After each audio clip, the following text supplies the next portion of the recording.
প্রযুক্তি এবং অটোমেশনের উপর ক্রমবর্ধমান নির্ভরশীলতার সাথে দক্ষ প্রোগ্রামারের চাহিদা আকাশচুম্বী।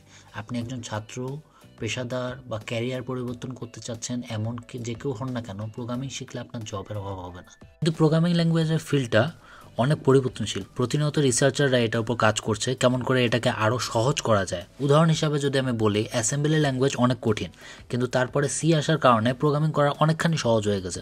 আর যদি আমি পাইথনের কথা বলি, তাহলে এটা কতটা ইজি এবং বিগিনার ফ্রেন্ডলি তা আপনাকে আমার বলে দেওয়ার দরকার নেই।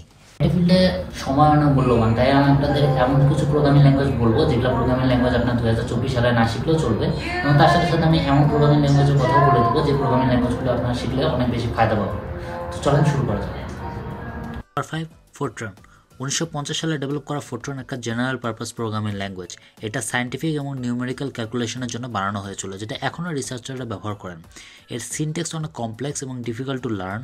এর ব্যবহার অনেক কমে গেছে, এই কারণে এর জায়গায় পাইথন এবং আর ল্যাঙ্গুয়েজ দখল করে নিচ্ছে মার্কেট।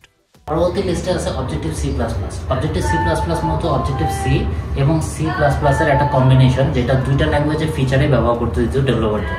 কিন্তু পরবর্তীতে অ্যাপল যখন সুইফট ল্যাঙ্গুয়েজ ডেভেলপ করে ফেলে, যেটা ম্যাক ওএসের যে ডেভেলপাররা আছে তাদের ব্যবহার বা তাদের ইউজ করতে অনেক সুবিধা দিত, এই কারণে এখন সুইফটের ল্যাঙ্গুয়েজটাই বেশি পপুলার বা বেশি ফেমাস হয়ে গেছে। পরবর্তী লিস্টে আছে হাস্কেল।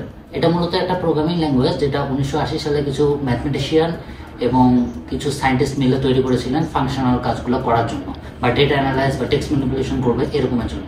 কিন্তু পরবর্তীতে এখন বর্তমান সময়ে পাইথন এবং আর ল্যাঙ্গুয়েজ তার জায়গা দখল করে নিয়েছে, তো এটা শিখে কিন্তু কোনো লাভ নেই। নেক্সট, পার প্রোগ্রামিং ল্যাঙ্গুয়েজ। 1987 সালে ল্যারি ওয়েল নামে একজন ডেভেলপার এই ল্যাঙ্গুয়েজটাকে ডেভেলপ করেন।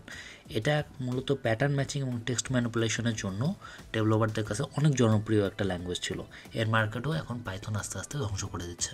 আমাদের লিস্টে 1 নম্বর রয়েছে COBOL. Common business object oriented language. 1950 সালে যাত্রা শুরু করে। Business application like bank industry application বানানোর জন্য এটা অনেক পপুলার ছিল। কোবল ল্যাঙ্গুয়েজের সিনট্যাক্স ক্রিপ্টিক এবং হার্ড টু রিড, যেটা modern programming language model follow করে না, যেটা অবজেক্ট ওরিয়েন্টেড প্রোগ্রামিং ল্যাঙ্গুয়েজ আমরা যেটা বলি ওওপি। এর বদলে জাভা বা পাইথন অনেক ফ্লেক্সিবল এবং অনেক ইজিলি ওয়েব অ্যাপ্লিকেশন ডেভেলপ করতে পারে। যা হোক, এই ছিল আমাদের টপ 5 প্রোগ্রামিং ল্যাঙ্গুয়েজ। এখন একটা কথা হচ্ছে, পিএইচপি এখনও বাঁচিয়ে আছে কীভাবে?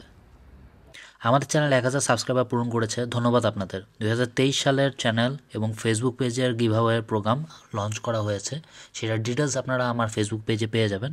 ধন্যবাদ, keep supporting, see you soon.